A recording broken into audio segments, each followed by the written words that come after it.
إن الحمد لله نحمده ونستعينه ونستغفره ونعوذ بالله من شرور أنفسنا ومن سيئات أعمالنا من يهدي الله فلا مضل له ومن يضلله فلا هادي له أشهد أن لا إله إلا الله وحده لا شريك له وأشهد أن محمدا عبده ورسوله رب اشرح لي صدري ويسر لي أمري واحلل عقدة من لساني يفقه قولي اللهم أرنا الحق حقا وارزقنا اتباعه وأرنا الباطل باطلا وارزقنا اجتنابه اللهم أيدنا بروح القدس۔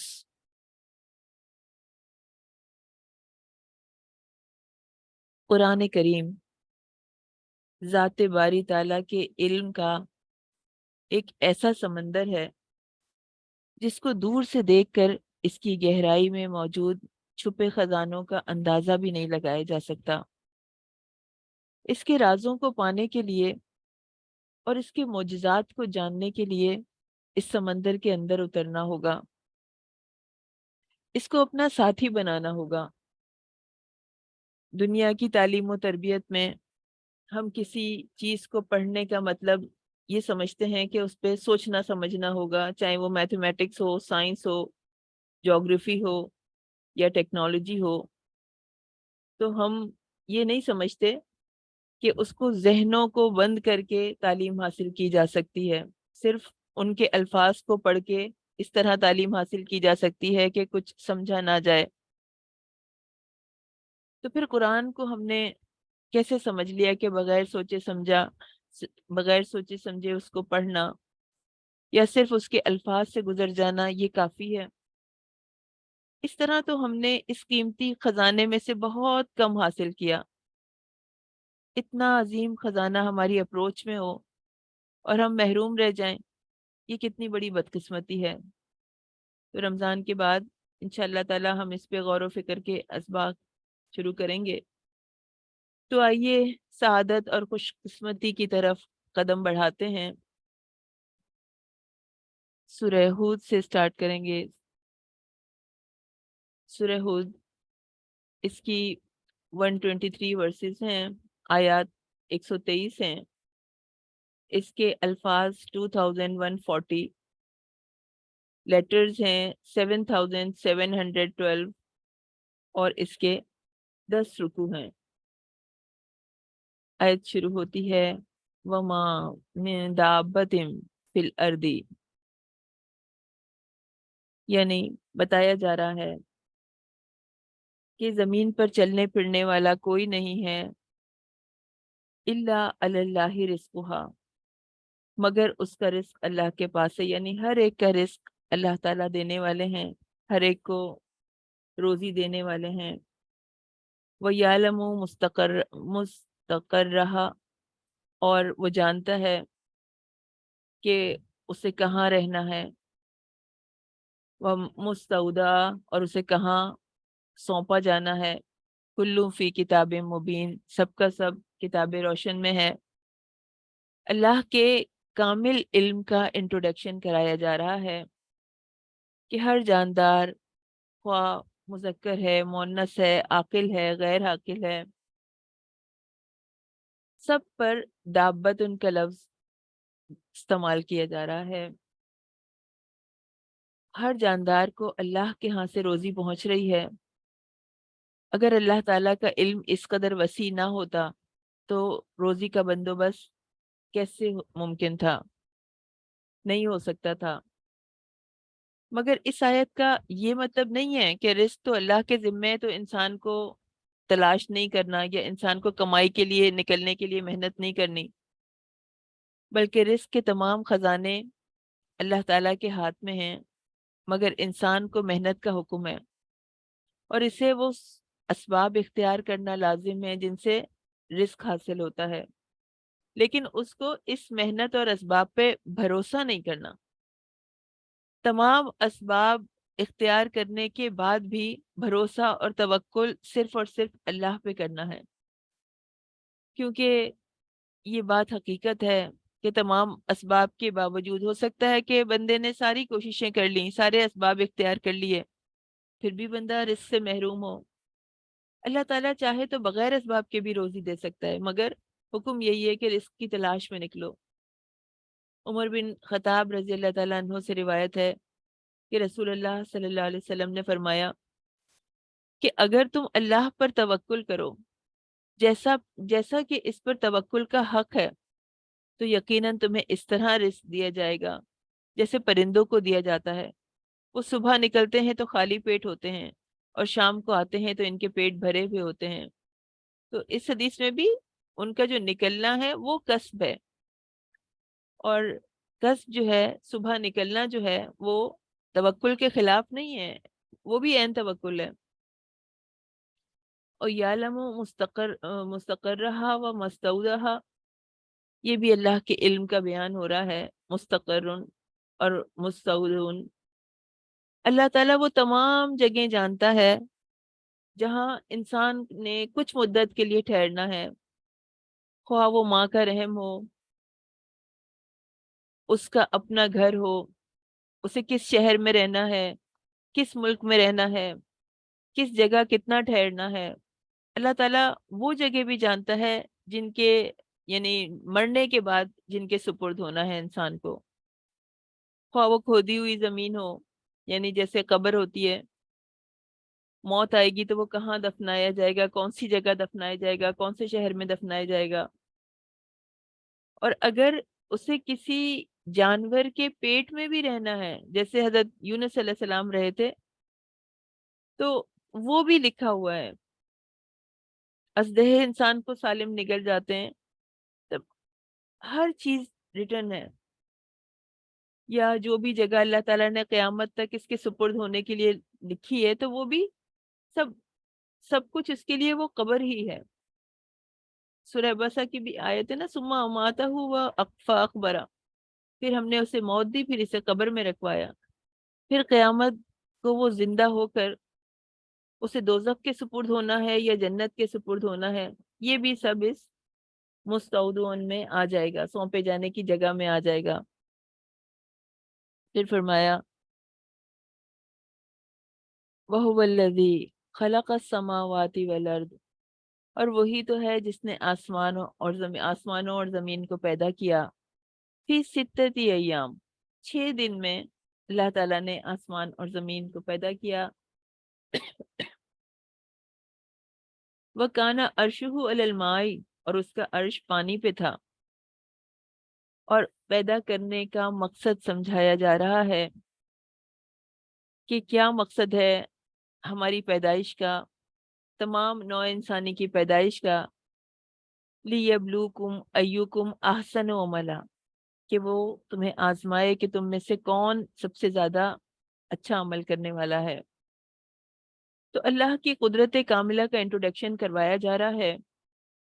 اس کائنات کی تخلیق بھی اس کی قدرت کاملہ کا نتیجہ ہے۔ وہی ہے جس نے آسمانوں اور زمین کو 6 دنوں میں پیدا کیا۔ ایسا بھی ہو سکتا تھا کہ وہ ایٹ اے ٹائم کلمہ کن سے پوری کائنات کو تخلیق کر دے ایک ہی لمحے میں، لیکن اس کی حکمت کا تقاضا یہ ہوا کہ اسے ایک ہی لمحے میں یا ایک مرحلے میں پیدا نہ کیا جائے، بلکہ ڈفرینٹ سٹیجز میں اس کی تخلیق کو مکمل کیا جائے۔ وَكَانَ عَرْشُهُ عَلَى الْمَاءِ، یعنی اس تخلیق سے پہلے اس کا عرش پانی پہ تھا۔ یعنی اس آیت سے ثابت ہوتا ہے کہ آسمان اور زمین پیدا کرنے سے پہلے اللہ تعالیٰ کا عرش پانی پر تھا، اور پھر سب سے پہلے اس کے بعد سب سے پہلے کیا پیدا کیا؟ آپ صلی اللہ علیہ وسلم سے اس کائنات کی ابتدا کے بارے میں پوچھا گیا، تو رسول اللہ صلی اللہ علیہ وسلم نے فرمایا کہ سب سے پہلے اللہ تعالیٰ تھے، اور ان سے پہلے کوئی چیز نہیں تھی، اور ان کا عرش پانی پہ تھا۔ پھر اس نے آسمان اور زمین کو پیدا کیا، اور ذکر کو، لوح محفوظ کو، اس میں ہر چیز لکھ دی گئی۔ عبداللہ بن عمر بیان کرتے ہیں رضی اللہ تعالیٰ عنہ کہ رسول اللہ صلی اللہ علیہ وسلم نے فرمایا کہ اللہ تعالیٰ نے مخلوقات کی تقدیریں آسمان اور زمین کو پیدا کرنے سے 50,000 سال پہلے لکھ دیں، اور اس کا عرش پانی پہ تھا۔ صحیح حدیث میں آتا ہے، عبادہ بن صامت رضی اللہ تعالیٰ عنہ فرماتے ہیں کہ میں نے رسول اللہ صلی اللہ علیہ وسلم سے سنا کہ بے شک اللہ تعالیٰ نے سب سے پہلے جو پیدا کیا وہ قلم تھا، یعنی قلم کو اللہ تعالیٰ نے سب سے پہلے پیدا کیا۔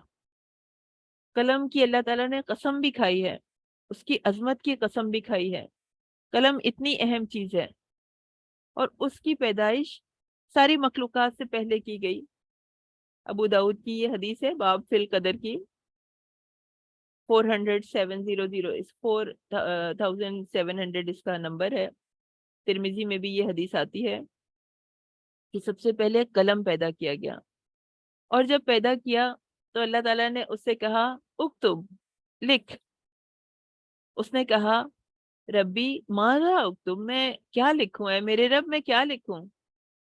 فرمایا قال اکتب مقادیر کل شیء، ہر چیز کی تقدیریں لکھ، جو بھی مخلوق اس دنیا میں آنے والی ہے اس کی تقدیر لکھ لو، یہاں تک کہ قیامت قائم ہو۔ تو اس کے بعد حضرت نوح علیہ السلام کا قصہ آ رہا ہے، اور حضرت ہود علیہ السلام کا، حضرت صالح علیہ السلام کا قصہ اس کے بعد آ رہا ہے، اور پھر اس کے بعد تذکرہ ہے۔ ہم انشاءاللہ ان قصوں کو آگے کور کرتے رہیں گے۔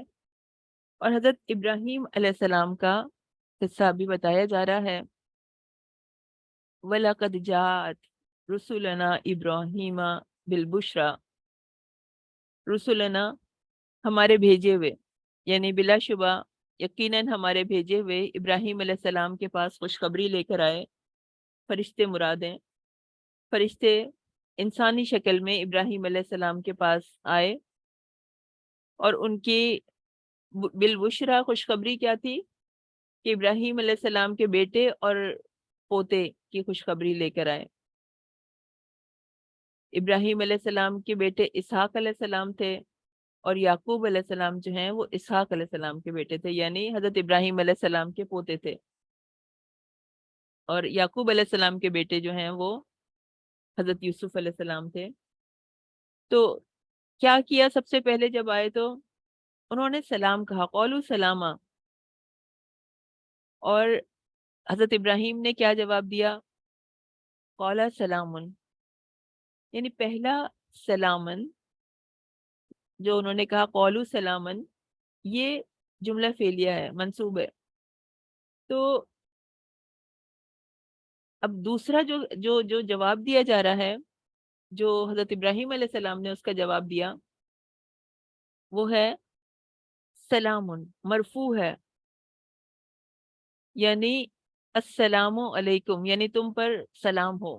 یعنی ابراہیم علیہ السلام نے اللہ تعالیٰ کے اس حکم پر عمل کرتے ہوئے بہتر جواب دیا کہ یعنی جب سلام کیا جائے تو اس کو بہتر طریقے سے جواب دیا کرو۔ اور ہمیں بھی عمل کے لیے یہ بات سمجھائی جا رہی ہے۔ اس وقت سے، یعنی حضرت ابراہیم علیہ السلام کے دور سے ہزاروں سال پہلے کا زمانہ ہے، تب سے سلام کی اہمیت ہے، تب سے مسلمانوں کا، مومنوں کا یہ طریقہ ہے کہ وہ جب بھی ملتے ہیں تو وہ آپس میں سلام کرتے ہیں۔ جملہ فعلیہ جو ہوتا ہے اصل میں وہ کچھ وقت کے لیے ہوتا ہے، جبکہ جملہ اسمیہ میں کنٹینیوٹی پائی جاتی ہے، ہمیشگی پائی جاتی ہے۔ تو انہوں نے کہا تم پر ہمیشہ سلامتی ہو، یعنی ہمیشہ کی میننگ آئی اس میں، تو بہتر جواب دیا۔ اب یہ پتہ چلا کہ فرشتوں نے اللہ تعالیٰ کے اس حکم پر عمل کیا کہ جب بھی کسی کے گھر میں داخل ہو تو سب سے پہلے سلام کہنے کا حکم ہے۔ ہمیں یہ بات پتہ ہوتی ہے، مگر ایسا ہوتا ہے کہ جو ہے وہ کبھی ذہن سے نکل جاتا ہے، تو اپنے ذہنوں میں یہ بات بٹھا دیں۔ اور الحمدللہ مسلمانوں کا ویسے ہی روٹین ہے کہ آپس میں ایک دوسرے سے ملتے ہیں تو سلام کرتے ہیں۔ ابن عمر رضی اللہ تعالیٰ عنہ نے رسول اللہ صلی اللہ علیہ وسلم سے بیان کیا کہ سلسلہ تو صحیحہ کی حدیث ہے، 458 اس کا نمبر ہے، کہ نبی کریم صلی اللہ علیہ وسلم نے کہا سلام سوال سے پہلے ہے۔ جو تم سے سلام سے، یعنی جو تم سے ملے تو سلام میں پہل کرے، سلام سے، سلام پہلے کرنا ہے، کسی بھی سوال سے پہلے سلام کرنا ہے۔ اور جو تم سے ملے اور سلام سے پہلے سوال کرے، یعنی سلام بعد میں کر رہا ہے، پہلے سوال کر رہا ہے، تو اسے جواب مت دو۔ اور ایک اور روایت میں فرمایا کہ جو سلام سے پہلے بات کرے تو اسے رپلائی نہیں کرو، اسے آنسر نہیں کرو۔ تو ابراہیم علیہ السلام نے اللہ تعالیٰ کے اس حکم پر عمل کرتے ہوئے بہتر جواب دیا۔ یہ بھی آیت میں حکم ہے کہ بہتر جواب دیں۔ پھر دوسری بات یہ پتہ چلی کہ ابراہیم علیہ السلام اتنے بڑے پیغمبر ہیں، اور وہ ان کے گھر فرشتے آئے ہیں مہمان بن کر، انسانی شکل میں آئے ہیں، لیکن انہیں یہ بات پتہ نہیں چلی کہ یہ فرشتے ہیں، ورنہ وہ ان کے لیے کھانے کا اہتمام نہیں کرتے۔ کیونکہ یہ کہا نا کہ انہوں نے پھر کچھ دیر نہیں لگی کہ وہ ایک بھنا ہوا بچڑا لے کر آ گئے ان کی مہمان نوازی کے لیے۔ تو اگر انہیں پتا ہوتا تو وہ اتنی محنت نہ کرتے کہ بھنا ہوا بچڑا اتنا کھانے کا اہتمام نہ کرتے، کیونکہ انہیں پتا ہے کہ فرشتے تو، یہ بات تو پتا ہے کہ فرشتے کھاتے پیتے نہیں ہیں۔ تو پتہ یہ چلا کہ علم غیب یہ صرف اللہ ہی کے پاس ہے، کسی نبی کے پاس، کسی پیغمبر کے پاس علم غیب نہیں تھا۔ اور جب ابراہیم علیہ السلام علم غیب نہیں رکھتے تو پھر ان لوگوں کی کیا اوقات ہے جو کہ نہ نبی ہیں، نہ اللہ کے مقربین ہیں، اور نہ ہی ان کے اصلی حالات اللہ کے سوا کوئی جانتا ہے کہ اللہ کے ہاں ان کی کیا حیثیت ہے۔ تیسری بات یہ پتہ چلی کہ ابراہیم علیہ السلام بے حد مہمان نواز تھے، اور یہ جو خصوصیت تھی ہمارے نبی کریم صلی اللہ علیہ وسلم میں بھی پائی جاتی تھی۔ جب ہماری ماں ختیجہ رضی اللہ تعالیٰ عنہ نے آپ کو پہلی وحی کے موقع پر جب آپ کی خوبیاں بیان کی تھی، تو ان میں ایک خوبی کا یہ، اس کا بھی تذکرہ فرمایا تھا کہ آپ، بخاری کی حدیث ہے یہ، کہ آپ مہمان کی مہمان نوازی کرتے ہیں۔ اللہ کو بہت پسند ہے مہمان نوازی۔ صحابہ کا کیا طریقہ تھا، خود بھوکے رہتے تھے، اور وہ واقعہ آپ کو یاد ہے کہ جب وہ صحابی رات کو مہمان کو اپنے لے کے گئے اور گھر میں کھانا بہت کم تھا اور وہ خود بھوکے رہے، انہوں نے چراغ بجھا دیا اور ایسے ظاہر کرتے رہے کہ وہ کھانا کھا رہے ہیں، اور انہوں نے مہمان کو کھانا کھلایا۔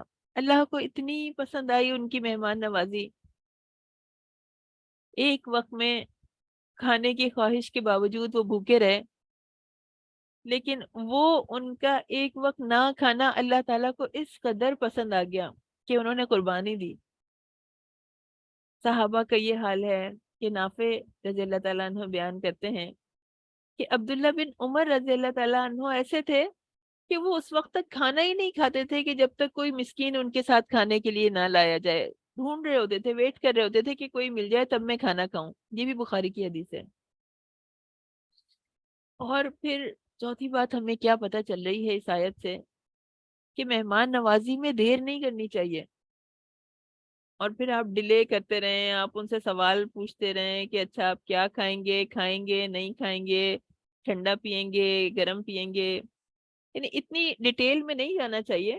سورہ زاریات میں حضرت ابراہیم علیہ السلام کے بارے میں ہی آتا ہے کہ وہ چپکے سے گئے، اتنی انہوں نے ڈیٹیل پوچھی نہیں کہ اچھا آپ بیٹھیے گا، چلے مت جائیے گا، میں بس کھانا ابھی لے کے آ رہا ہوں، کچھ بھی نہیں کہا۔ بس جو بھی، یعنی اس وقت کی مناسبت سے جو بھی حاضر ہوا، جو بھی گھر میں اویلیبل ہوا، اس کو پیش کر دیا جائے۔ یہ طریقہ ہے اسلام کا۔ اب مہمان کی خواہش ہوگی تو کھا لے گا، ورنہ پھر اس کی مرضی ہے۔ پانچواں یہ کہ ابراہیم علیہ السلام پر دنیا کے لحاظ سے بھی اللہ کا بڑا فضل تھا، ورنہ وہ بھنا ہوا بچڑا تھوڑی دیر میں لا کر پیش کر دینا ہر شخص کے بس کی بات تو نہیں تھی۔ کتنی کتنی کوئک سروس ہے، کام کو جلدی کر لینا، یعنی دنیا کے کاموں کو جلدی نپٹانا، یہ بھی بڑی صفت ہے۔ ہمارے یہاں عید قربان پہ وہ قربانی ہوتی ہے، اس میں کس قدر وقت لگتا ہے، اور پھر اس کے پکانے میں، اور کیسے فوراً جھٹ پٹ حضرت ابراہیم علیہ السلام بچڑے کو ذبح کر کے اس کو بھون کے بھی لے کر آ گئے۔ ایمان والے ایسے نہیں ہوتے کہ کام کو دیکھ کر گھنٹوں سر پکڑے بیٹھے رہیں اور سوچتے رہیں کہ اب یہ کیسے ہوگا اور یہ کیا کروں اور اب کس طرح سے اس کو کیا جائے گا، اتنے پریشان اتنا پریشان۔ وہ صرف نیکیوں میں جلدی نہیں کرتے ہیں، بلکہ دنیا کے کام بھی پلک جھپکتے کرتے ہیں، تیزی کے ساتھ کرتے ہیں، خلوص کے ساتھ کرتے ہیں اللہ کی رضا کے لیے۔ تو اب یہ بھی تو دیکھیں کہ آیا کون تھا. یہ کوئی ان کو جانتے تھوڑی تھے, کوئی پہچانتے تھوڑی تھے, کوئی سمجھانے کے لوگ نہیں آ گئے تھے, ان نون تھے, اجنبی لوگ تھے, ان کے لیے اتنا اہتمام کیا. گائے اس طرح ذبح کی جیسے ہم سے مرغی بھی ذبح نہ ہو. مومنین کا طریقہ یہی ہے کہ وہ انبیاء کو فالو کرتے ہیں. پیر نہیں پٹکتے, منہ نہیں بناتے, یہ نہیں کہتے کہ یہ کھانے کے وقت آ گئے. تو محبتیں بڑھانے کے لیے قربانی دینی پڑتی ہے. اب تو ہمارے یہ حال ہو گئے ہیں کہ عید کے دنوں میں بھی جو ہے وہ ایک دوسرے کے گھر جانے میں وہ نہیں وہ سمجھا جاتا, بلکہ ریسٹورانٹس ہی بھرے ہوئے ہوتے ہیں. نہ رشتہ داروں کو بلانا چاہتے ہیں, نہ خود ان کے گھر جانا چاہتے ہیں. تو یہ نہیں, یہ طریقہ صحیح نہیں ہے. مومنہ عورتیں چھوٹی چھوٹی مشقتوں سے گھبراتی نہیں ہیں. اللہ کے رسول نے بتا دیا ہے کہ بہترین کام بتا دیا ہے کہ بہترین نیکی ہے کہ کھانا کھلانا اور سلام کرنا. تو نیکی کا کوئی موقع چھوڑتی نہیں ہے مومن عورتیں. اور پھر اس سے ہمیں یہ بھی پتہ چلتا ہے کہ یعنی گائے کے گوشت کا بچڑا, اور گائے ایک چیز ہے نا, تو اس کو بطور انعام قرآن میں تذکرہ کیا جا رہا ہے. یعنی اس کی اہمیت ہے. جبھی حضرت ابراہیم علیہ السلام نے اچھی سے اچھی چیز ان کے سامنے لا کے پیش کی. پھر اللہ تعالیٰ کا فارمولا بتایا جا رہا ہے. مومنوں کو گناہوں سے نجات کی بہت اہم ٹپ دی جا رہی ہے. وَأَقِمَ الصَّلَاةَ, یعنی نماز کو اس کے اوقات پر ادا کرو, قائم کرو سنت کے مطابق. پورے ارکان اور خشوع اور اخلاص کے ساتھ نماز کو ادا کرو. یہاں پر اس سے مراد فرض نماز ہے. طرف النہاری, دن کے دو کنارے, طلوع فجر سے غروب آفتاب تک نہار ہوتا ہے. اور اس میں 3 نمازیں آ جاتی ہیں, یعنی فجر, ظہر, عصر. زوال سے پہلے والے کنارے میں فجر, زوال کے بعد والے میں ظہر, اور پھر عصر. اور زلفت ان کی جمع ہے, اس سے مراد دن کے آخری حصے کے قریب کے اوقات ہیں, یعنی رات کے. تو اس سے مراد مغرب اور عشاء ہے, کیونکہ وہ یعنی دن کے قریبی حصے میں ہوتی ہے. اور اس طرح اس میں اس آیت میں 5 نمازیں آ جاتی ہیں. اور نماز بہت بڑی نیکی ہے. ان الحسناتی یذہبن السیئات, نیکیاں, یعنی یہ بات کنفرم ہے کہ نیکیاں جو ہیں وہ گناہوں کو دور کر دیتی ہیں,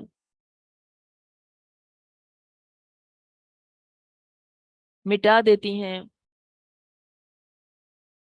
ابو ذر رضی اللہ تعالیٰ عنہ سے روایت ہے کہ رسول اللہ صلی اللہ علیہ وسلم نے فرمایا کہ برائی کے ساتھ ہی نیکی کرو, تو یہ برائی کو مٹا دے گی. یعنی کوئی برائی ہو گئی, انسان چاہتا نہیں تھا, ایک بائی مسٹیک گناہ ہو گئے, تو پھر کیا طریقہ ہونا چاہیے کہ زیادہ سے زیادہ نیکیاں کی جائیں تاکہ وہ گناہ ہمارے اعمال نامے سے مٹ جائے. تو نماز بھی ایسی ہی نیکی ہے جس سے گناہ معاف ہو جاتے ہیں. نمازوں کے علاوہ بھی بہت ساری نیکیوں کے مواقع ہمیں ملتے رہتے ہیں صبح سے لے کے شام تک. توبہ کے ذریعے اپنے گناہ معاف کرانے ہیں. اس رمضان میں ویسے ہی مغفرت کا مہینہ ہے, اپنی پوری کوشش کرنی ہے نیکیاں کرنے کی. نیکیوں کی دوڑ میں دوڑنا ہے, ریس لگانی ہے, کمپیٹ کرنا ہے ایک دوسرے سے.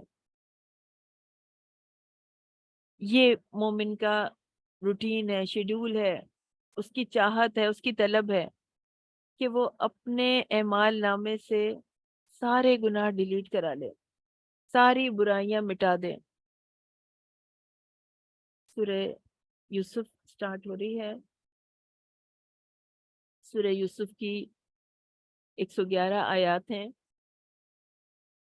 1961 ورڈز ہیں, اور اس کے لیٹرز ہیں 7207, اور اس میں 12 رکوع ہیں. احسن القصص ہے, نحن نقص علیک احسن القصص. ہم تمہیں سب سے اچھا بیان سناتے ہیں، احسن القصص سناتے ہیں، بما اوحینا الیکا ھذا القرآن، جو ہم نے آپ کی طرف قرآن وحی کیا ہے اس کے ذریعے سے، وَإِن كُنتَ مِن قَبْلِهِ لَمِنَ الْغَافِلِينَ، اور اس سے پہلے آپ اس واقعے کو نہیں جانتے تھے، آپ کو اس کے بارے میں نہیں پتا تھا، آپ اس سے بے خبر تھے۔ نحنو نقص علیکا، نحنو اور نقص دونوں ہم کے لیے آ رہے ہیں، جمع متکلم کے لیے آ رہے ہیں، دو مرتبہ ہم کی تکرار ہے۔ یہاں اللہ تعالیٰ اپنے لیے ایک ذات کے لیے، ذات واحد کے لیے جمع کا صیغہ لا رہے ہیں، پڑھنے والے کو تاکید کے ساتھ احساس دلانا مقصود ہے کہ جانتے ہو یہ قصہ کون بیان کر رہا ہے؟ ہم، خالق کائنات، مالک کل املاک، شاہی انداز ہے، بادشاہوں کے بادشاہ ہیں، یہ کلام بادشاہوں کے بادشاہ کا کلام ہے، ارحم الراحمین کا کلام ہے۔ جب اللہ تعالیٰ اپنے لیے جمع کا صیغہ لاتے ہیں تو اس کی وجہ یہ ہوتی ہے کہ اللہ کا ہر کام اس کی ایک ایک صفت کو الگ الگ ظاہر کرتا ہے، کہ اس کے سوا کوئی ہے ہی نہیں جس میں ہر صفت کمال کے ساتھ موجود ہو۔ تو اللہ اپنی اس حیثیت کا اظہار کرنے کے لیے ہم کا لفظ استعمال کرتے ہیں، اور اللہ تعالیٰ جہاں چاہتے ہیں اپنے لیے واحد کا صیغہ لاتے ہیں۔ اننی انا اللہ لا الہ الا انا، سورۃ طٰہٰ میں بھی ہے یہ آیت۔ یہ جب میں کا صیغہ استعمال کرتے ہیں، واحد متکلم کا صیغہ استعمال کرتے ہیں، وہاں پر توحید کا اظہار مقصود ہوتا ہے۔ تو علم کامل رکھنے والا رب ہے، وہ ہمیں اپنے علم کے ساتھ بتا رہا ہے کہ سورہ یوسف احسن القصص ہے۔ قرآن کی تمام صورتوں میں سب سے زیادہ احسن یہ واقعہ ہے۔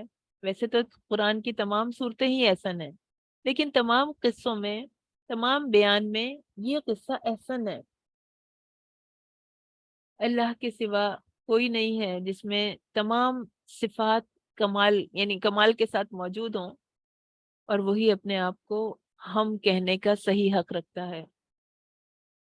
اور نبی کریم صلی اللہ علیہ وسلم سے بھی یہ بتایا جا رہا ہے من الغافلین، یعنی آپ کو اس سے پہلے اس کے بارے میں کچھ پتہ نہیں تھا، اس واقعے کے بارے میں۔ اس بات سے بھی اس کتاب کے اللہ کی طرف ہونے کی دلیل ہے اس کے اندر، کہ آپ صلی اللہ علیہ وسلم کو اس واقعے کے بارے میں نہیں پتا تھا، ان کے پاس علم غیب نہیں تھا۔ تو بس اللہ تعالیٰ جتنی بات بتا دیتے تھے، جو وحی کر دیتے تھے، تو وہ آپ کو وہ بات پتہ چل جاتی تھی۔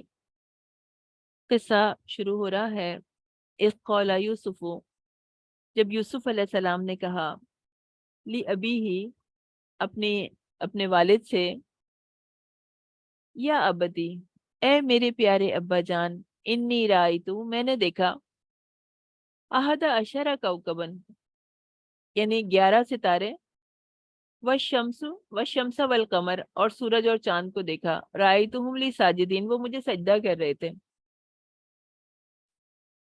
تو حضرت یعقوب علیہ السلام نے انہیں کہا، یا بنیا لا تقصص رؤیاک علی اخوتک، تم ایسا کرنا کہ یہ جو واقعہ ہے یہ اپنے بھائیوں کو نہیں بتانا۔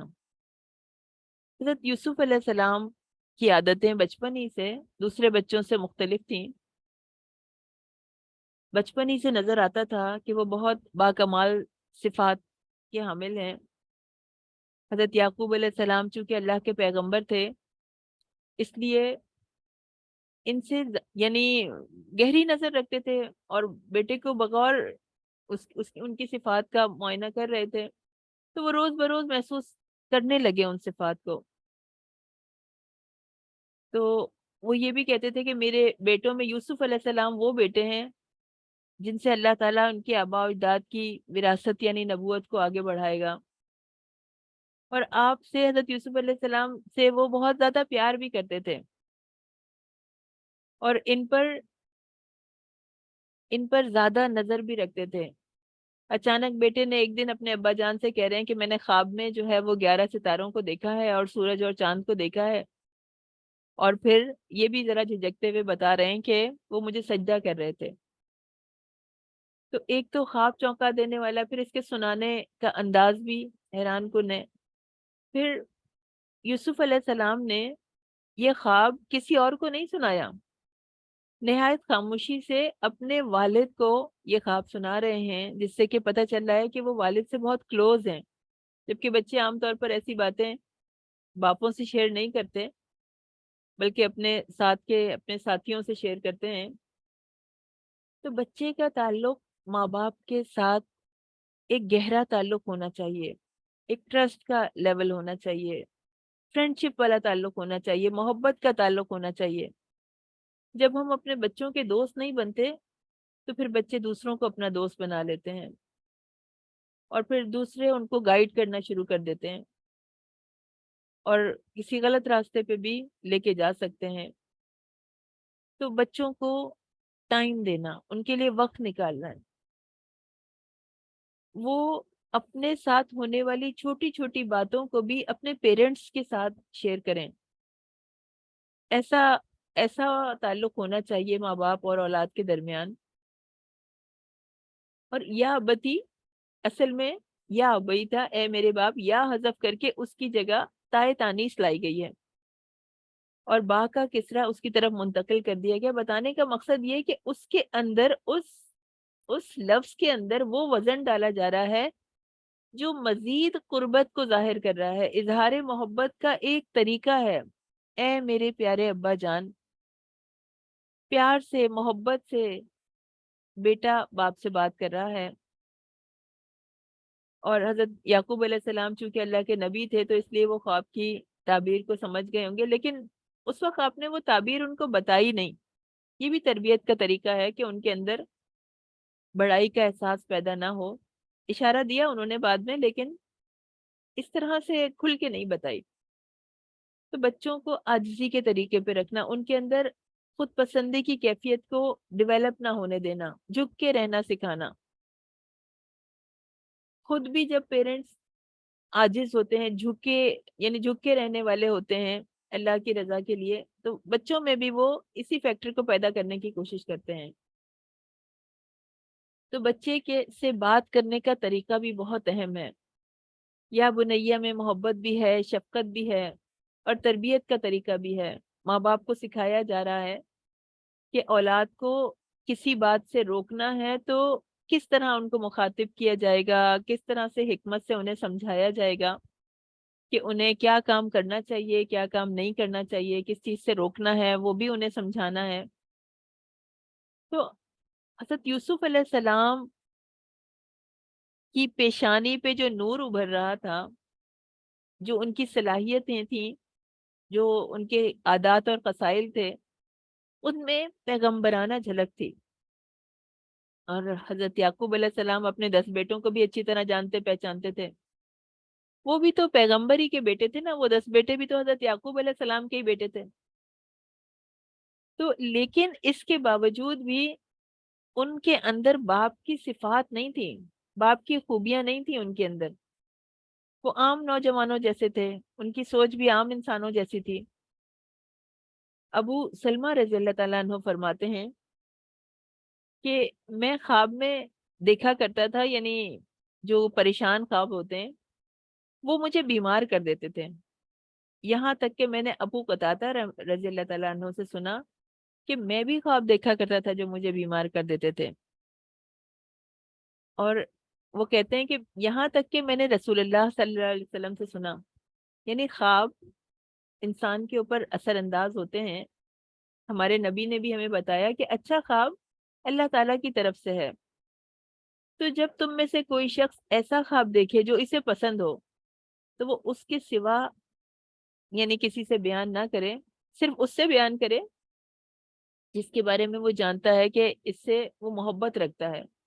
اور اگر وہ ایسا خواب دیکھے جو اسے ناپسند ہے تو اس کی شر سے اور شیطان کے شر سے وہ اللہ کی پناہ مانگے اور 3 دفعہ بائیں طرف تھوک دے، یعنی دھتکار دے، اور یہ بات وہ کسی سے بیان نہ کرے تو وہ خواب اسے ہرگز نقصان نہیں پہنچائے گا۔ یہ بخاری کی روایت ہے، 7044 اس کا نمبر ہے۔ اور یہ بھی آتا ہے مسلم کی ایک روایت میں کہ وہ اپنی ایسی صورت میں وہ اپنی کروٹ بدل لے. تو حضرت یعقوب کہہ رہے ہیں اے میرے پیارے چھوٹے سے بیٹے یا بنیا، اپنے خواب کو اپنے بھائیوں کے سامنے بیان نہ کرنا، کیونکہ وہ جانتے تھے کہ ہر صاحب نعمت حسد کیا جاتا ہے. جس کے پاس نعمت ہوتی ہے تو اس سے حسد کیا جاتا ہے.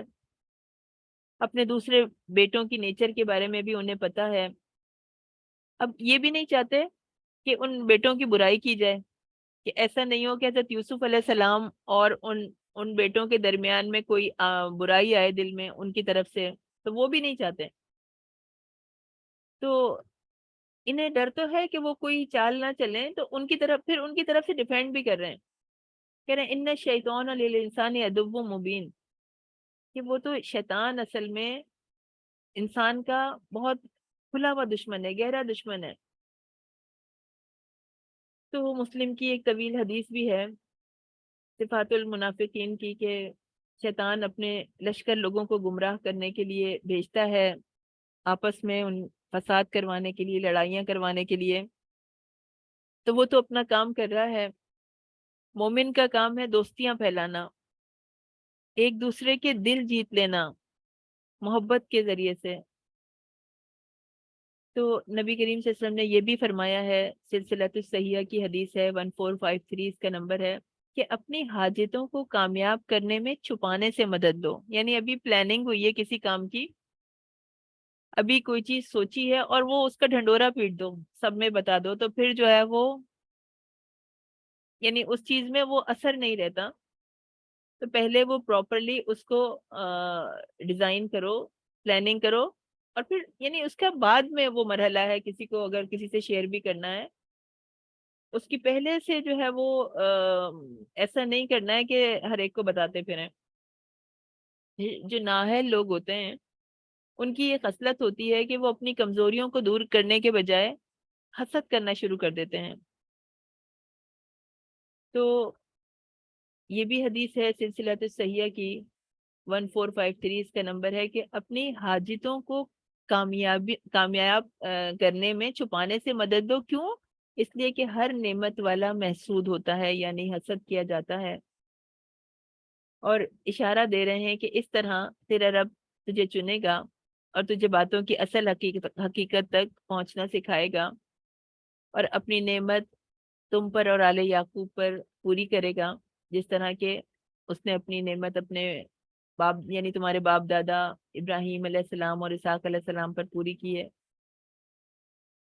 تو لقد کانا فی یوسفا و اخوتہ آیۃ للسائلین، بے شک یوسف علیہ السلام اور ان کے بھائیوں کے قصے میں پوچھنے والوں کے لیے بڑی نشانیاں ہیں، بڑے اسباق ہیں، عبرت ہے، نصیحت ہے. تو یہاں سے یوسف علیہ السلام کے قصے کی تفصیل شروع ہوتی ہے. آیتن، آیتن کی جمع ہے، آیت کی جمع ہے. یہاں آیات سے مراد ہیں وہ عبرتیں، نصیحتیں، اللہ کی قدرت کی عظیم نشانیاں جو اس واقعے میں ذکر ہوئی ہیں، جو اللہ تعالیٰ سمجھانا چاہ رہے ہیں کہ اللہ کے مومن بندے اس واقعے سے سبق لیں. اس قولوا لیوسف، اس قولوا لیوسف و اخوہ احب الی ابینا منا، یعنی جب وہ کہہ رہے تھے، یعنی وہ جو بھائی ہیں آپس میں بیٹھے ہوئے تھے، کہہ رہے تھے کہ یوسف علیہ السلام اور اس کا بھائی ہمارے باپ کو ہم سے زیادہ پیارے ہیں. وَنَحْنُ عُصْبَةٌ، اور ہم تو حالانکہ ایک جتھا ہیں، ہم تو ایک طاقت ہیں. اِنَّا أَبَانَا لَفِي ضَلَالٍ مُبِينٍ، اور ہمارے باپ تو ایک کھلی ہوئی غلطی میں مبتلا ہیں. تو آپس میں بات کر رہے ہیں. دراصل انہوں نے اپنے ظلم کے جواز کے لیے یوسف علیہ السلام کا یہ جرم تجویز کیا کہ ہمارے باپ اس سے زیادہ پیار کرتے ہیں.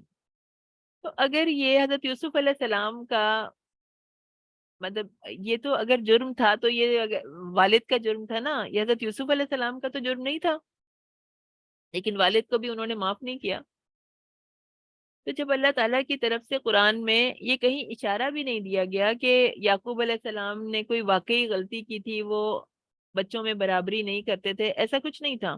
ورنہ اگر ایسی بات ہوتی تو وہ نبی تھے حضرت یعقوب علیہ السلام، اللہ تعالیٰ ان کو ضرور اس سے آگاہ کر دیتے. یہ بات حقیقت ہے کہ بچوں میں برابری کرنی چاہیے، لیکن حضرت یعقوب علیہ السلام سے ایسی غلطی نہیں ہوئی تھی، وہ برابری کرتے تھے. یہ آیت جو ہے غور و فکر کرنے والی آیت ہے کہ جیلسی، حسد جو ہے وہ ویسے ہی سبلنگ جیلسی ہوتی ہے بچوں میں آپس میں، اور یہاں پر ستیلا پن بھی ہے. تو اب ان کی بات کرنے کے انداز میں ہمیں بدتمیزی نظر آ رہی ہے، عزت نہیں نظر آ رہی ہے. یعنی اپنے باپ کی ایسے برائی کر رہے ہیں کہ وہ تو ان ابانا لفی دلال مبین، وہ تو گمراہی پر ہیں، بہکے ہوئے ہیں، یہ تو غلطی میں مبتلا ہیں. پھر نانو اسبا اپنے آپ کو بہت چیز سمجھ رہے ہیں، اپنے آپ کو بہت بڑا سمجھ رہے ہیں کہ ہم مل کے تو ہماری بڑی طاقت ہے. بدتمیز بھی ہیں، اپنے مفادات کی حفاظت کے لیے سب اکٹھے ہو گئے. اور اب یہ اکیلے کمرے میں بیٹھے ہیں اور خفیہ طور پر یہ اپنی امیڈیٹ اسٹریٹجی جو ہے وہ ڈیسائیڈ کر رہے ہیں کہ ابھی ہمیں کیا کرنا چاہیے، ہمیں کس طرح سے یوسف علیہ السلام کو اپنے راستے سے ہٹانا ہے. تو اب حضرت یوسف علیہ السلام بھی اپنے باپ سے بات کر رہے تھے، یا ابتی کیسے بات کر رہے تھے؟ محبت تھی بات کرنے کے انداز میں. اور ان کے بات کرنے کے انداز میں کتنا ڈفرنس ہے، زمین آسمان کا فرق ہے. تو دونوں کے اندر فرق تو بہت ہے نا.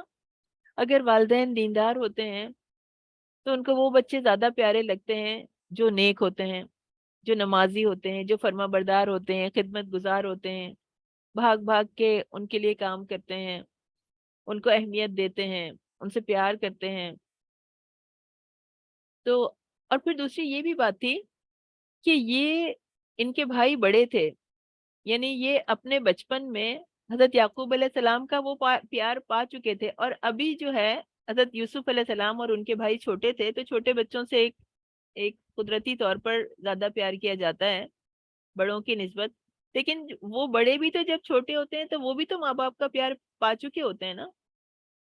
تو اب ان کا طریقہ یہ دیکھیے کہ یہ اپنی غلطی کو محسوس نہیں کر رہے کہ ہمارے والد ہم سے کیوں ناراض ہو رہے ہیں، بلکہ انہی کو بلیم کر رہے ہیں، انہی کی بیٹھ کے برائیاں کر رہے ہیں، ان کی غیبت کر رہے ہیں. یہ نہیں کہتے کہ اب ہم بھی نماز پڑھا کریں گے، اب بھی ہم بھی جس طرح یوسف علیہ السلام بات کرتے ہیں، جس طرح ہم حضرت یعقوب علیہ السلام کی بات مانتے ہیں، ہم بھی وہی طریقہ اپنائیں گے تاکہ ہمارے والد ہم سے زیادہ پیار کریں، اور اپنا اخلاق ہم بہتر کریں گے. اور پھر یہ کہ کوئی بھی مسئلہ ہے تو وہ والد سے ڈائریکٹلی ڈسکس نہیں کر رہے. یعنی انہیں ڈائریکٹلی اپنے والد سے بات کرنی چاہیے تھی اگر انہیں کوئی بھی چیز، جس طرح حضرت یوسف علیہ السلام نے بات کی تھی. تو یہ نہیں بات کر رہے بلکہ آپس میں ڈسکس کر رہے ہیں. غیبت اور سازش یعنی دونوں کا کمبینیشن ہے. تو اصل میں حسد انسان کو کہاں پہنچا دیتا ہے، قتل جیسا گناہ بھی انسان کو آسان ہو جاتا ہے اس کے لیے. اور نحنو عصبہ جملہ حالیہ ہے. عصبہ قوی جماعت پہ بولا جاتا ہے جو عموماً 10 سے لے کے 40 پر مشتمل ہوتے ہیں، کہ ہم جو ہیں وہ ایک طاقتور جتھا ہے، ہمیں کوئی کچھ نہیں کہہ سکتا، ہمارا کوئی کچھ نہیں بگاڑ سکتا. اور پھر اپنے باپ کو نہیں بخش رہے ہیں، اپنے آپ کو بے قصور ثابت کرنے کے لیے ساری غلطی کس کی ثابت کرنا چاہ رہے ہیں؟ حضرت یعقوب علیہ السلام کی. تو اب ڈیسائیڈ کیا ہوا، یعنی حضرت یوسف علیہ السلام کو راستے سے ہٹانے کے لیے کہہ رہے ہیں اقتلوا یوسف، یوسف علیہ السلام کو قتل کر دو یا اسے کسی زمین میں پھینک دو کہ تمہارے باپ کا چہرہ تمہارے لیے اکیلا رہ جائے، اور اس کے بعد جو ہے وہ تم نیک بن جانا. تو اس بات کی ان کو فکر نہیں ہے، یعنی باپ کا ان کو ذرا سا بھی احساس نہیں ہے، بھائی کا بھی ان کو کچھ بھی ان سے کوئی خیال نام کی چیز نہیں ہے. انہیں یہ اندازہ نہیں ہے کہ بھائی کو قتل کرنے کے بعد ان کے والدین پہ کیا گزرے گی، کتنا صدمہ ہوگا انہیں بڑھاپے میں. بھائی کے ساتھ رہتے ہیں لیکن ذرا سی بھی محبت نہیں ہے ان کو، بلکہ انتہا درجے کا حسد ہے، نفرت ہے. نظر آ رہا ہے کہ پتھر دل ہیں، خود غرض ہیں، ایسی ذہنیت کے حامل ہیں. مومن تو کیسا ہوتا ہے، جانور کو بھی تکلیف نہیں دے سکتا. جانور کو بھی تکلیف اگر غلطی سے بھی ایسا ہو جائے تو اس کا دل بہت دکھتا ہے، اس کو کمپنسیٹ کرنے کی کوشش کرتا ہے. تو اس کے ساتھ ساتھ بے رحم بھی ہیں. نظر آ رہا ہے کہ حضرت یوسف علیہ السلام پر حضرت یعقوب علیہ السلام کی کیوں توجہ ہے اور ان کی کیا حرکتیں ہیں، ان کا کیا طریقہ ہے.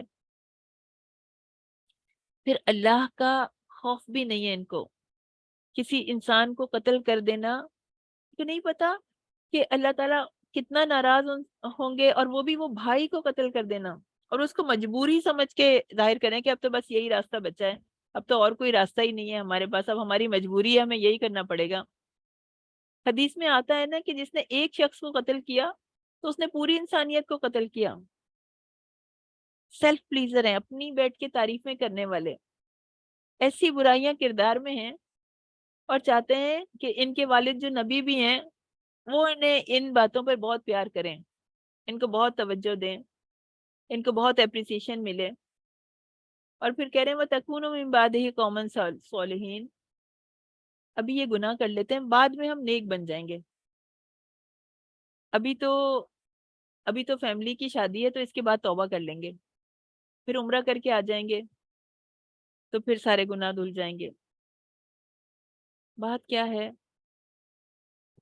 کہ یہ طریقہ آج بھی رائج ہے نا کہ ابھی گناہ کر لو، ابھی جو کام ہے وہ پورا ہو جائے، ابھی جو خواہش ہے وہ پوری ہو جائے، اور پھر اس کے بعد پھر نیک بن جانا. لیکن کچھ گناہ ایسے ہوتے ہیں کہ جن کے کرنے کے اوپر توبہ کی توفیق بھی چھن جاتی ہے، دلوں پر مہر لگ جاتی ہے. حدیث میں آتا ہے کہ رسول اللہ صلی اللہ علیہ وسلم نے فرمایا کہ تم میں سے پہلی امتوں کی بیماری تمہارے اندر بھی سرایت کر گئی ہے، اور وہ بیماری حسد اور بغض کی ہے جو دین کو مونڈ دینے والی ہے. تو یوسف علیہ السلام کے قتل یا غائب کر دینے سے کہہ رہے ہیں کہ تمہارے باپ کا چہرہ تمہارے لیے اکیلا رہ جائے گا، یعنی تمہارے والد صاحب کی توجہ صرف تمہارے لیے رہ جائے گی. وجہ کا معنی چہرہ ہے، تو چہرے کے ساتھ ہی توجہ بھی ہوتی ہے.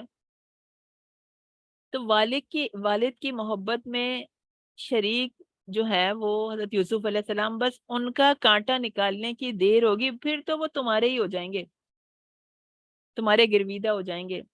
حسد نے ایسا اندھا کر دیا کہ یہ بھی نہیں سوچ رہے کہ ان کے والد بزرگ ہیں، ان کی خدمت کرنا ان کا کام ہے، ان کی ذمہ داری ہے. اور اس بات کی بھی کہ ان کو ذہنی طور پر بھی تکلیف نہ دیں. یوسف علیہ السلام کی دشمنی میں اپنے باپ کی بھی حالت کا انہیں کوئی خیال نہیں آ رہا، جن کی توجہ پانے کے لیے ظاہراً یہی کام کر رہے ہیں. تو اتنے بڑے جرم پر بھی ان کا ضمیر انہیں ملامت نہیں کر رہا، بس اپنے آپ کو تسلی دے رہے ہیں کہ بس کوئی مسئلے کی بات نہیں ہے، یہ کوئی اتنا بڑا کام نہیں ہے، بس اللہ تعالیٰ پھر معاف کر دے گا. یہ طریقہ ہوتا ہے کہ شیطان کا بہت بڑا ہتھیار ہے یہ کہ بندے کو گناہ میں مبتلا کرتا ہے اس کے ذریعے سے کہ ابھی کر لینے میں کوئی حرج نہیں ہے، کوئی مسئلہ نہیں ہے. تو توبہ کا اگر موقع ہی نہ ملے، اس سے پہلے ہی موت آ جائے، موت کا وقت تو کسی کو بھی نہیں پتا نا، تو ہر شخص موت تو کسی کی کسی بھی وقت آ سکتی ہے. تو انسان ہر وقت گناہ سے باز رہے. ہم نے پڑھی تھی نا آیت سورہ آل عمران میں وَلَا تَمُوتُنَّ إِلَّا وَأَنْتُمْ مُسْلِمُونَ، تم ہرگز نہیں مرنا مگر اس حال میں کہ مسلم ہو. تو یہ تو پتہ نہیں ہے موت کب آئے گی، تو انسان اسی وقت توبہ کر لے، اپنے گناہوں سے نجات حاصل کر لے، جان بوجھ کے گناہ نہ کرے. تو ان میں سے ایک کہنے والے نے یہ کہا کہ یوسف علیہ السلام کو قتل نہ کرو بلکہ اسے کسی اندھے کنویں میں پھینک دو، کوئی راہ چلتا قافلہ اسے اٹھا لے گا۔ تو ان بھائیوں میں ایک بھائی جو فطرتاً دوسروں سے بہتر تھا، ذرا رحم دل تھا، تو اس نے کہا کہ یہ تو حد سے گزرنے والے ہیں، یہ تو کسی طرح ٹلنے والے نہیں ہیں، یہ تو واقعی حضرت یوسف کو قتل کر دیں گے۔ تو ایسا مشورہ دیا کہ وہ اسے قبول کر لیں، اور وہ یہ بھی نہیں ظاہر کرنا چاہ رہے تھے کہ وہ یوسف علیہ السلام کی کوئی طرفداری کر رہے ہیں۔ تو انہوں نے کہا ایسا کرو، یوسف علیہ السلام کو قتل نہ کرو، قتل تو بہت بڑا جرم ہے، تم ایسا کرو ان کو کسی اندھے کنویں میں پھینک دو، اس سے تمہارا مقصد بھی پورا ہو جائے گا، اس کو کوئی قافلہ اٹھا کے لے جائے گا۔ تو تم اپنے مقصد، یعنی یہ جو تمہارا مقصد ہے کہ اپنے والد کی نگاہوں سے یوسف علیہ السلام کو دور کر دو گے، تو اس میں بھی تم کامیاب ہو جاؤ گے اور ایک معصوم جان کے قتل سے بھی بچ جاؤ گے۔ تو قولو یا ابانا ما لک لا تأمنا علی یوسف، انہوں نے کہا اے ہمارے باپ، آپ کو کیا ہوا ہے یوسف کے بارے میں، آپ ہم پر اعتبار نہیں کرتے۔ وَإِنَّ لَهُ لَنَاصِحُونَ، حالانکہ بے شک ہم تو یقیناً اس کے بہت خیر خواہ ہیں۔ اب یہ مرحلہ پیش آ رہا ہے، کہہ رہے ہیں اب اس پہ امپلیمنٹ کیسے کیا جائے، سازش تو تیار ہو گئی لیکن اب اس پہ عمل کیسے کریں، یوسف علیہ السلام کو ساتھ لے کے کیسے جائیں۔ اب اس بات سے یہ بھی پتہ چل رہا ہے کہ اس سے پہلے بھی وہ کئی بار یوسف علیہ السلام کو ساتھ لے جانے کی کوشش کر چکے ہیں۔ کہہ رہے ہیں نا کہ آپ تو ہم پر اعتبار ہی نہیں کرتے، آپ ہمیں کیوں نہیں بھیجتے، آپ ہمارے ساتھ ان کو کیوں نہیں بھیجتے۔ تو وہ انہوں نے کوشش کی مگر والد نے اجازت نہیں دی، اور یہ کہ والد کو بھی پہلے ان کے متعلق یعنی اعتبار تو نہیں تھا، کیونکہ ان کے بارے میں جانتے تو ہیں کہ ان کی کس قسم کی صفات ہیں، کیا ان کی ایکٹیویٹیز ہیں، تو ان کو ڈر تو تھا کہ یہ جو ہے ان کو کوئی نہ کوئی نقصان نہ پہنچا دیں۔ تو اس مرتبہ 10 کے 10 بھائیوں نے منت سے، خوشامد سے، دھونس سے، دھاندلی سے، ہر طرح سے حربہ استعمال کر کے، ہر حربہ بس لگا کے انہوں نے کہا بس کسی بھی طرح یوسف علیہ السلام کو ساتھ لے جانے کی اجازت لینی ہے۔ تو پہلے تو ادب سے بات کر رہے ہیں، منت کر کے بات کر رہے ہیں، شروع میں یا ابانا ہے ہمارے باپ، یعنی اس سے زیادہ قریب تر رشتہ کون سا ہوگا، تو اس رشتے کو درمیان میں لا کر اپنی خواہش کو پورے کرنے کے لیے کہ ان کی جو وہ چاہ رہے ہیں وہ پورا ہو جائے، دل ان کا نرم ہو جائے، ہم محبت سے بات کریں گے تو وہ ہماری بات مان جائیں گے۔ اور پھر اس کے ساتھ ہی دھونس دے رہے ہیں کہ آپ کو کیا ہے کہ آپ یوسف کے بارے میں ہم پر اعتماد نہیں کرتے، یعنی سارا قصور ہی جو ہے وہ ان کے والد کا ہے، حالانکہ بے شک تو ہم یقیناً اس کے بہت خیر خواہ ہیں۔ انا کے ساتھ انا اور لناصحون کے لام میں خیر خواہی کا، یعنی لام تاکید کی وجہ سے بھی خیر خواہی کا یقین دلانا کہ ہم سے زیادہ تو کوئی اس کا خیر خواہ ہے ہی نہیں، ہم سے زیادہ تو کوئی محبت کرنے والا ہے ہی نہیں۔ تو یوسف علیہ السلام کی خیر خواہی کا تذکرہ کر رہے ہیں کہ کبھی باہر جا کے جنگل میں جا کر اسے سیر و تفریح کا موقع ہی نہیں ملا، وہ گھر سے باہر ہی نہیں نکلتے، تو آپ ایسا کریں کل اسے ہمارے ساتھ بھیج دیں، جنگل کے پھل وغیرہ کھائیں گے، پانی پئیں گے، کھیلیں گے، کودیں گے، دل خوش ہو جائے گا۔ تو یہ مسئلہ ہو سکتا ہے کہ جنگل اور صحرا میں وحشی جانوروں وغیرہ کا خطرہ ہوگا، تو پھر اس کی کوئی فکر نہیں کیجیے، بے شک ہم ان کی حفاظت کرنے والے ہیں، یقیناً ہم ان کی حفاظت کرنے والے ہیں۔ تو یعقوب علیہ السلام جو ہیں وہ نہ بھیجنے کے 2 ایکسکیوزز دے رہے تھے، کہ ایک تو وہ انا اور لام کی تاکید کے ساتھ کہہ رہے ہیں کہ مجھے تمہارا اپنے یعنی اسے ساتھ لے جانا، حضرت یوسف کا ساتھ لے جانا مجھے غمگین کرتا ہے، یعنی اسی بات سے تو وہ چڑھتے تھے۔ تو وہی ایک تو وہ خود بتا رہے ہیں کہ بھائی، اور دوسرا کہہ رہے ہیں کہ مجھے یہ خوف ہے کہ اسے کوئی بھیڑیا نہ کھا جائے۔ ساتھ ہی ان کے جذبات ٹھنڈے رکھنے کے لیے کہہ رہے ہیں، یہ کہنے لگ کے بجائے کہ اور تم یعنی بیٹھے رہو گے، کوئی بھیڑیا کھا جائے گا اور تم بیٹھے رہو گے، تو یہ نہیں کہہ رہے، بلکہ یہ کہہ رہے ہیں کہ ایسا نہ ہو کہ تم اس سے غافل ہو جاؤ، یعنی تم میرے لیے جو حضرت یوسف کو لے جانے کی بات کر رہے ہو تو غم اور خوف دونوں کا سامان کر رہے ہو۔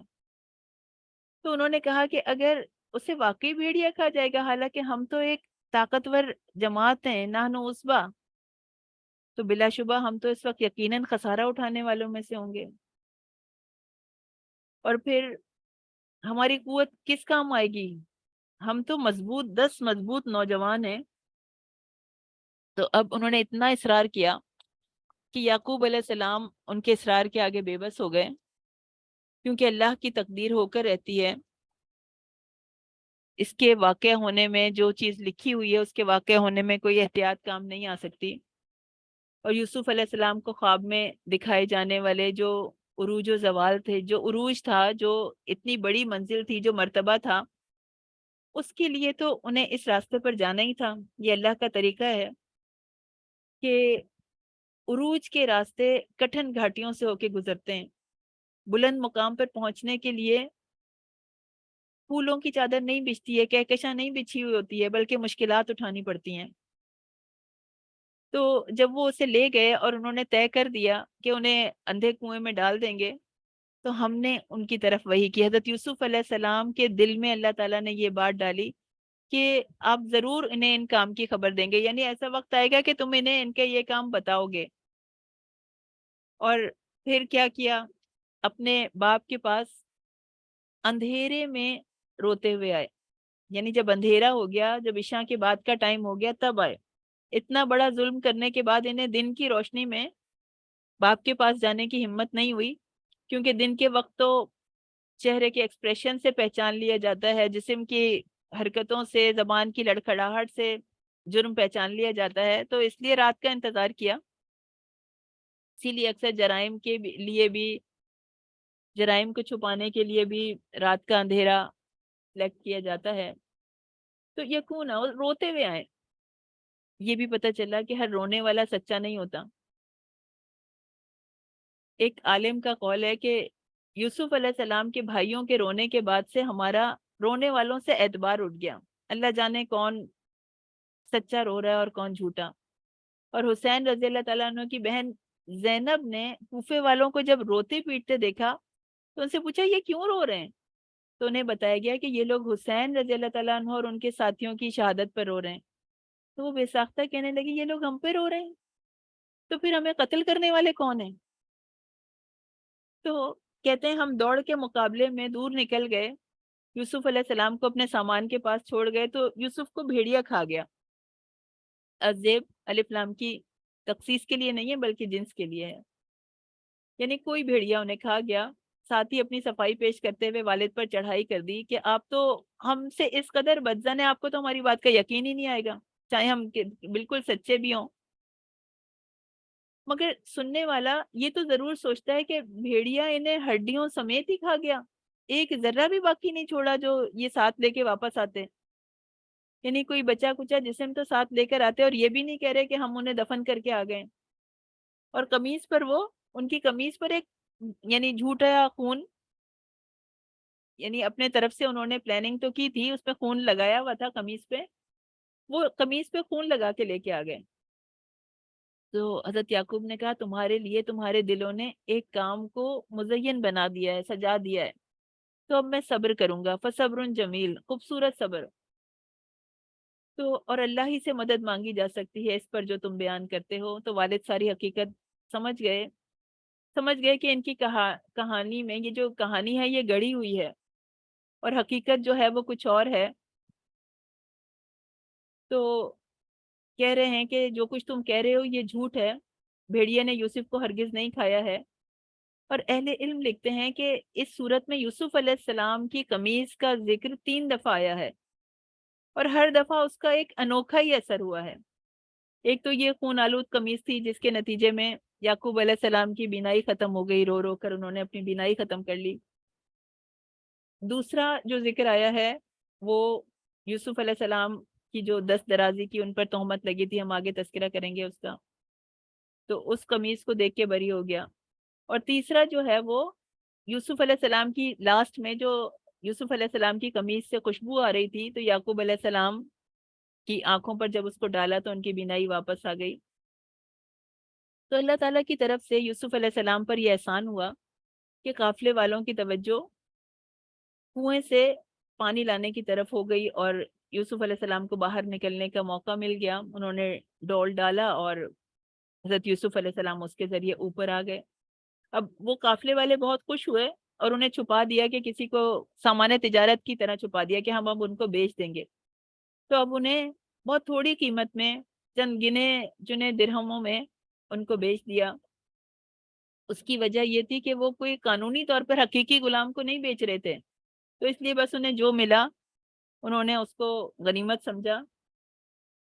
اور جس شخص نے انہیں مصر میں خریدا تو اس نے اپنی بیوی سے کہا کہ اس کی رہائش باعزت رکھو، یعنی ان اس شخص کے نام اور عہدے کا تو تذکرہ نہیں کیا، آگے چل کر ان کو عزیز مصر کہا گیا، اور یہی لقب یوسف علیہ السلام کے لیے بھی استعمال ہوا جب انہیں بادشاہت ملی۔ تو یہ معلوم ہو رہا ہے کہ یہ شخص کوئی مصر کے بادشاہ کا کوئی وزیر ہے، یا کوئی بڑے عہدے پہ فائز ہے، یا یعنی ایک ایک بڑا مقام رکھتا ہے۔ تو اس اس کی بیوی کا بھی نام کا کہیں ذکر نہیں کیا گیا، کیونکہ اس کا کوئی فائدہ نہیں تھا اور یہ پردہ پوشی کے بھی خلاف تھا۔ یہ جو زلیخا کا نام ہے یہ بعد میں اسرائیلی روایات کے تھرو آیا ہے۔ تو اس کو تاکید کی کہ ان کو باعزت رکھیں، ہر ضرورت مہیا کریں، اور ساتھ کریں او نتخذہ ولدا، ہم اس کو اپنا بیٹا ہی بنا لیں، یعنی پتہ چل رہا ہے کہ ان کی اولاد نہیں تھی، تو کہہ رہے ہیں کہ ہم اس کو بیٹا بنا لیتے ہیں اپنا۔ تو اس سے ہمیں یہ بھی پتہ چل رہا ہے اللہ کے فرمان کی مصلحت کے ماں باپ بہن بھائی یا بیٹا بیٹی منہ سے کہہ دینے سے نہیں بن جاتے، بلکہ اصل حقیقتاً ہونا ان کا فائدہ دیتا ہے۔ تو یوسف علیہ السلام کو اللہ تعالیٰ مصر کی سرزمین پہ لے کر آ گئے تاکہ وہ وہاں پہ سرداروں کی مجلسیں دیکھیں اور حکمرانی اور سیاست کے اسرار و رموز سیکھیں، جو کہ وہاں پر ان کو نہیں حاصل ہو سکتے تھے۔ اور جب وہ اپنی پوری جوانی پہ پہنچے تو اللہ تعالیٰ نے آتیناہو، ہم نے اس کو دیا حکمم و علما، حکمت اور علم، وَكَذَلِكَ نَجْزِي الْمُحْسِنِينَ، اور اللہ تعالیٰ اپنا قاعدہ بتا رہے ہیں کہ اس طرح ہم محسنوں کو جزا دیتے ہیں، نیکی کرنے والوں کو ہم اس طرح جزا دیتے ہیں۔ یہ نوازش صرف یوسف علیہ السلام پر نہیں تھی، بلکہ جو بھی احسان کے طریقے پہ نیکی کرے گا، خوبصورت نیکیاں کرے گا، ہر اس شخص کو ایسے ہی جزا ملے گی۔ پھر اس کا قصہ آ رہا ہے، وَرَاوَدَتْهُ الَّتِي هُوَ فِي بَيْتِهَا، راودہ بابی مفاعلہ سے ہے، نرمی اور ملائمت سے بار بار مطالبہ کرنا، پھسلانا، فریب سے غلط کام کی طرف آمادہ کرنا۔ تو مبالغے کے لیے بار بار اور ہر طریقے سے پھسلایا اس عورت نے۔ یوسف علیہ السلام جب تک بچے تھے تو عزیز کی بیوی کی نظر بھی بچے پر شفقت اور محبت والی تھی، لیکن جب جوانی آئی تو وہ نظر نہیں رہی۔ اور ان نفس ہی قرآن پاک کے بیان کی پاکیزگی دیکھیے، پوری بات سمجھ میں آ رہی ہے مگر کوئی نازیبا کلمہ یوز نہیں ہو رہا۔ اور پھر کہا وغلقت الابواب، غلقہ باب تفعیل سے ہونے کی وجہ سے ترجمہ ہوگا دروازے اچھی طرح سے بند کر لیے۔ پھر کہا ہی تلک، اس میں فعل ہے جس کے معنی آ جلدی کر۔ تو اہل علم فرماتے ہیں کہ اس وقت یوسف علیہ السلام کو گناہ پر آمادہ کرنے والی ہر چیز موجود تھی اور روکنے والی کوئی چیز موجود نہ تھی، راز فاش ہونے کی کوئی صورت نہ تھی۔ تو اس وقت حضرت یوسف علیہ السلام نے اپنے رب سے پناہ طلب کی، قال معاذ اللہ، اللہ سے پناہ طلب کی، کیونکہ اس کی پناہ ملنے کے بعد کوئی کسی کا کچھ نہیں بگاڑ سکتا۔ بہرحال ایک پیغمبر کے لیے تکلیف دہ صورتحال تھی۔ تقوی انسان کی حفاظت کرتا ہے، تنہائی میں بھی انسان اکیلا بھی ہو تو اللہ ہی سے پناہ مانگ سکتا ہے، موبائل پر ہو، لیپ ٹاپ پر ہو۔ مومن جو ہے وہ فحاشی اور بے حیائی کے قریب نہیں جاتا، اور ہماری سوسائٹی میں کتنے ہی لوگ نیک ہونے کا دعویٰ کرتے ہیں، تو حضرت یوسف علیہ السلام سے زیادہ سیلف کنٹرول تو ان کے پاس نہیں ہوگی۔ اللہ تعالیٰ نے یہ محرم اور نامحرم کی لمٹس لگائی ہیں اور ان کے اندر بڑی مصلحتیں ہیں۔ اللہ تعالیٰ نے گیٹ ٹوگیدر میں سیگریگیشن کی حد لگا دی، بات کرنے کے انداز میں، یعنی جب غیر محرم سے بات کرے تو لچک نہیں ہونی چاہیے، نرمی نہیں ہونی چاہیے، ڈسٹینس سے بات کرنی چاہیے۔ اور منہ بولے بھائی اور منہ بولے رشتوں کی کوئی حیثیت نہیں ہوتی. پھر مومن مردوں کو منع کیا گیا کہ تم عورتوں پر نگاہ نہیں ڈالو، نہ کہ عورتیں جو ہیں وہ مردوں کو گھورنا شروع کر دیں. تو اسلام پورا سسٹم لے کر آتا ہے. عورتیں پردہ کریں، اپنی اداؤں سے، لچھے دار باتوں سے، میک اپ سے، کپڑوں سے مردوں کو رجھانے کی کوشش نہ کریں. باہر جاتے ہوئے خوشبو نہ لگائیں اٹریکٹ کرنے کے لیے اپنے آپ کو. ایون ہائی ہیل بھی نہ پہنیں کہ جس کی ٹک ٹک سے اور لوگ متوجہ ہوں. تو ایمان کا امتحان ہے مردوں کے لیے بھی اور عورتوں کے لیے بھی. تو یہ جو حدیث میں یہ بھی آتا ہے کہ نامحرم مرد اور عورت ایک دوسرے کو چھو نہیں سکتے. حدیث میں یہ بھی آتا ہے کہ تم میں سے کسی کے سر پر لوہے کا ہتھوڑا مارا جائے، یہ اس سے بہتر ہے کہ وہ کسی عورت کو چھوئے. پھر رسول اللہ صلی اللہ علیہ وسلم نے فرمایا کہ جہنمیوں کی دو قسمیں ہیں جو میں نے اب تک نہیں دیکھی، کہ ایک وہ جن کے پاس بیل کی دموں جیسے کوڑے ہوں گے جن سے وہ لوگوں کو ماریں گے، اور دوسرے وہ عورتیں جو کپڑے پہننے کے باوجود ننگی ہوں گی. ٹراؤزر اتنے ٹائٹ ہیں کہ جسم کی سلوٹیں تک نظر آتی ہیں، ڈیپ نیک ہے، سی تھرو کپڑے ہیں. تو آیا ان کے بارے میں مائل ہونے والیاں اور دوسروں کو اپنی طرف مائل کرنے والیاں، ان کے سر بختی اونٹوں کی کوہان کے برابر ہوں گے. یعنی جو اونچے سے جوڑے نہیں بنا لیے جاتے ہیں، منع ہیں وہ. ایسی عورتیں جنت میں داخل نہ ہو سکیں گی اور جنت کی خوشبو بھی نہیں پا سکیں گی، حالانکہ جنت کی خوشبو تو اتنے اور اتنے فاصلے سے آتی ہے. تو مومن عورتیں کبھی بھی نامحرموں کے لیے سجتی سورتی نہیں ہیں، ان کو دیکھ کے ٹھنڈی آہیں نہیں بھرتی ہیں. تو یوسف علیہ السلام خود بھی فتنے کی جگہ سے بھاگے، اور فتنے کی جگہ جا کر فتنے سے بچنے کی دعا کرتے رہنا یہ کوئی عقل مندی نہیں ہے، اور وہاں سے نکلنے کی کوشش نہ کرنا. تو جلد سے جلد وہاں سے نکلنے کی کوشش. رسول اللہ صلی اللہ علیہ وسلم نے فرمایا کہ عنقریب ایسے فتنے رونما ہوں گے کہ ان میں بیٹھ رہنے والا کھڑے رہنے والے سے بہتر ہوگا، کھڑے ہونے والا چلنے والے سے بہتر ہوگا، چلنے والا دوڑنے والے سے بہتر ہوگا. تو جو شخص ان فتنوں کی طرف نظر اٹھا کے دیکھے گا وہ اسے اپنی لپیٹ میں لے لیں گے. ایسے حالات میں جس کو کوئی جائے پناہ ملے تو وہ وہاں چلا جائے، یعنی خود کو فتنوں کے لیے پیش نہیں کرنا. اور زنا ظلم ہے، ظالم کبھی پھلا نہیں پاتے.